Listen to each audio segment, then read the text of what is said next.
The transport ship Dominion's edge descended through the amber atmosphere of Zirion Prime. Like a steel predator claiming its territory, Captain Marcus Vex adjusted his tactical visor, watching the planet's surface emerge through the viewing portal. Endless canopies of bioluminescent trees that pulsed with alien life, their roots drinking from rivers that glowed like liquid starlight. "Final descent in 3 minutes," announced the pilot.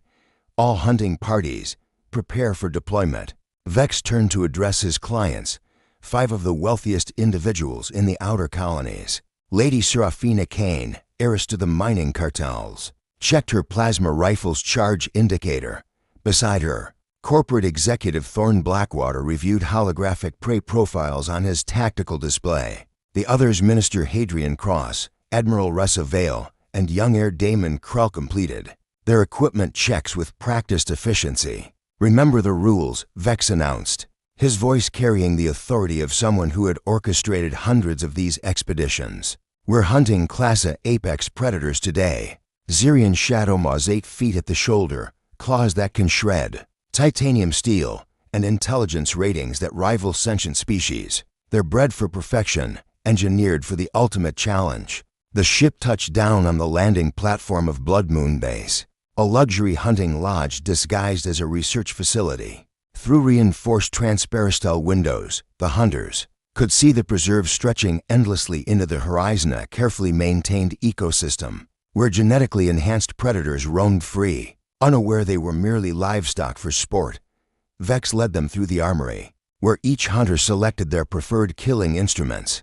Shock spears that could paralyze a creature the size of an aircraft, neural scramblers that would drive prey into helpless confusion, plasma rifles calibrated to wound first, ensuring a prolonged hunt before the final kill. "The Shadow Maws have been tracked to Sector 7, Vex explained, projecting a holographic map. "We'll approach from the east, drive them toward the canyon. Walls where they can't escape, standard formation. I'll take point. You maintain spread formation at 50-meter intervals." As they departed the base in their armored hover transport, none of them noticed the small figure watching from the tree line. Bare feet gripped the moss-covered branch of an ancient tree, and wild brown hair fell across shoulders that had never known the weight of civilization.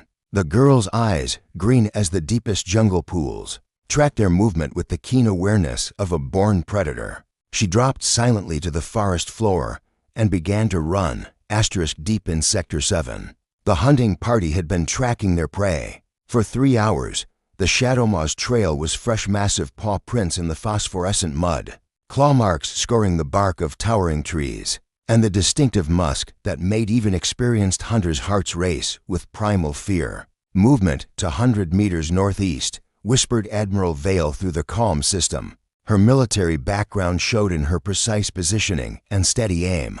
Vex raised his fist, signaling the party to halt.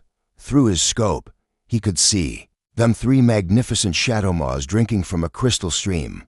Their fur shimmered with an oily black sheen that seemed to absorb light, and their eyes glowed like molten gold. The Alpha, a massive male with scars crisscrossing his muzzle, raised his head and sniffed the air. "Beautiful," breathed Lady Kane, her voice thick with anticipation. "I want the Alpha's pelt for my trophy room." "Formation Alpha 7, Vex," commanded quietly. "Surround and constrict. Wound shots first. Let them run. Let them bleed. The hunt is half the pleasure."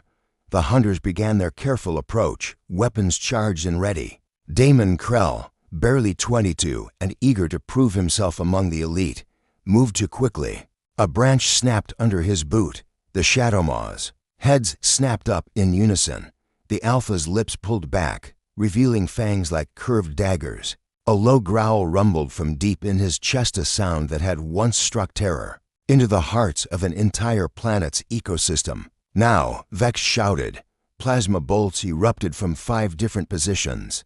The female Shadow Maw dropped immediately, neural scrambler rays sending her into convulsions. The younger male leaped toward the tree line, but Thorne's shock spear caught him mid-flight, sending him crashing into the undergrowth.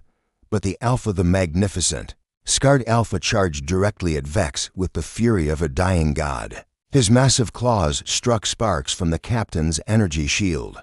As the 2 combatants circled each other in a deadly dance, "Hold your fire," Vex commanded, drawing his ceremonial blade. "This one's mine." That's when she appeared.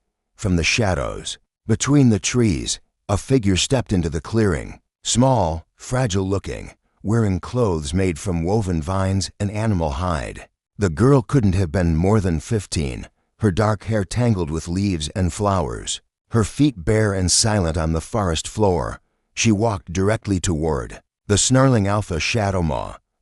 What the hell? Minister Cross started to speak, but his words died in his throat.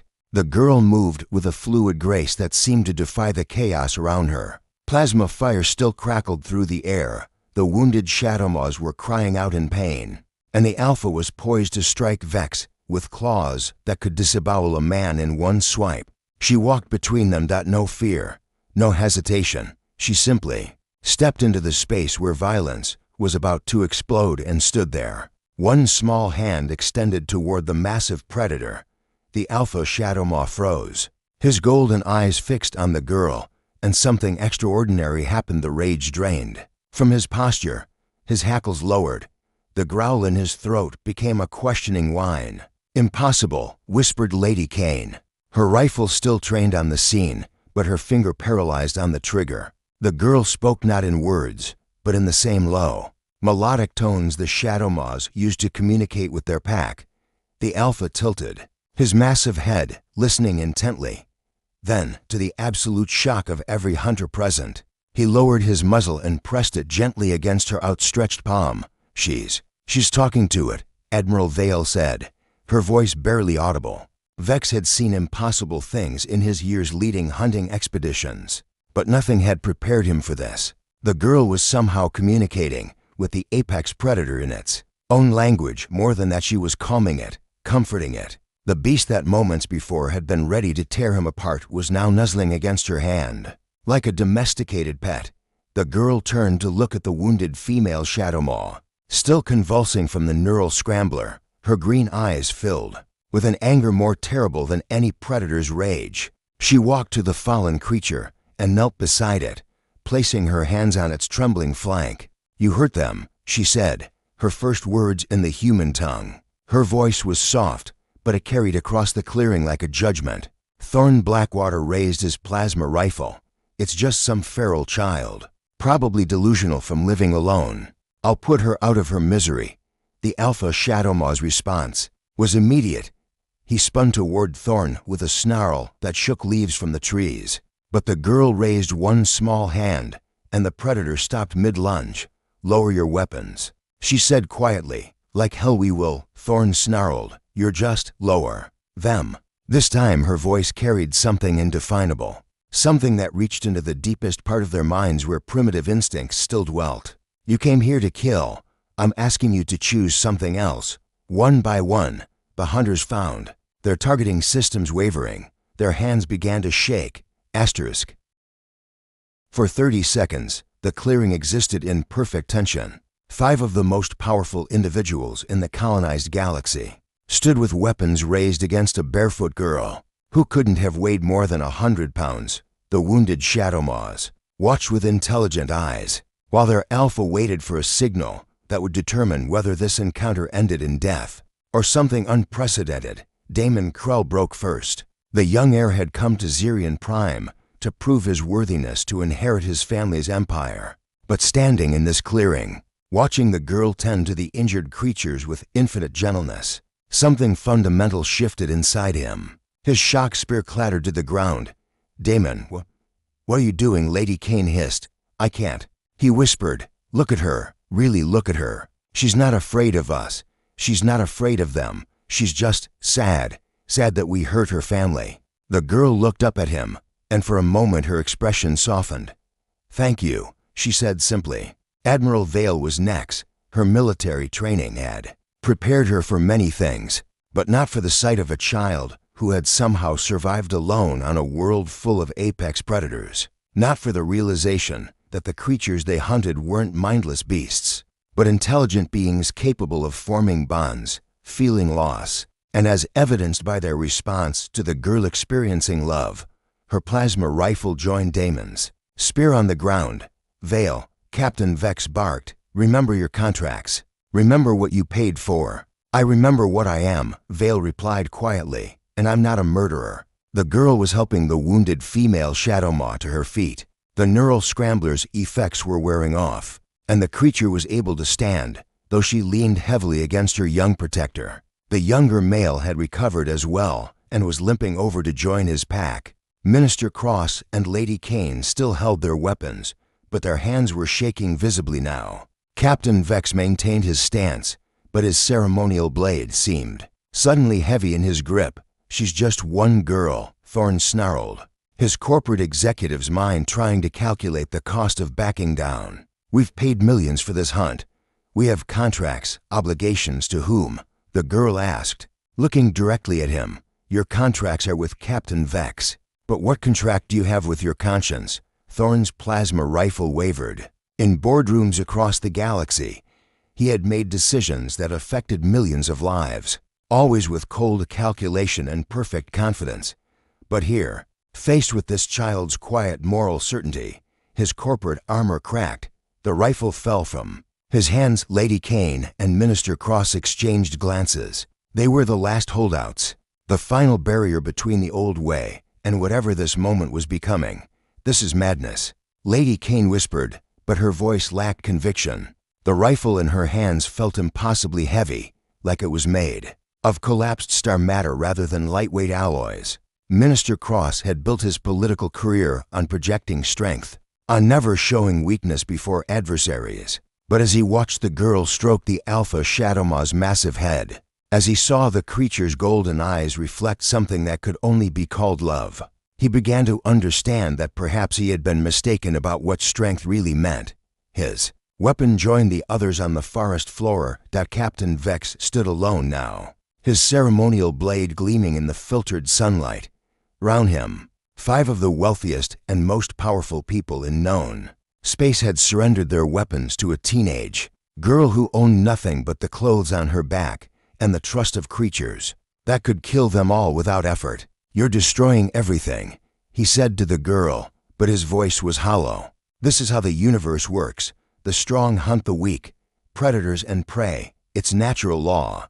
The girl walked toward him, the Alpha Shadowmaw padding silently beside her. Natural law, she repeated softly. Is it natural for creatures to hunt only what they need to survive, or to kill for pleasure? We're apex predators ourselves, Vex insisted. Humans conquered the galaxy because we're the ultimate hunters. No, the girl said, stopping just arm's length away from him. Humans conquered the galaxy because we learned to choose cooperation over competition. We learned to choose building over destroying. You forgot that lesson. She reached out and gently placed her hand on his blade, pressing it downward until the point touched the earth. My name is Kira, she said. My parents were scientists. They came here to study these creatures, to learn from them. They died in an accident when I was 7, but the Shadowmaws found me. They raised me. They taught me their language, their ways of thinking. They showed me that intelligence and strength don't have to mean cruelty.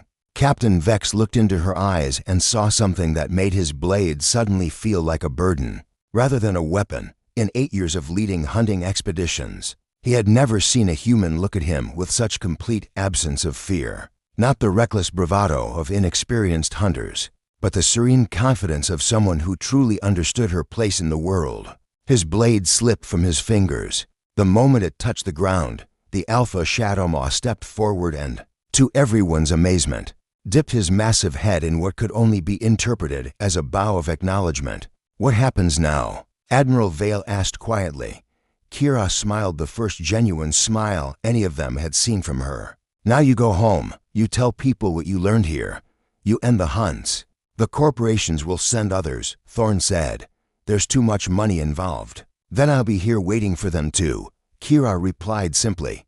And my family will be with me. As if to emphasize her point, the Shadowmaws arranged themselves around her not as pets or subordinates, but as equals in a partnership that transcended species boundaries.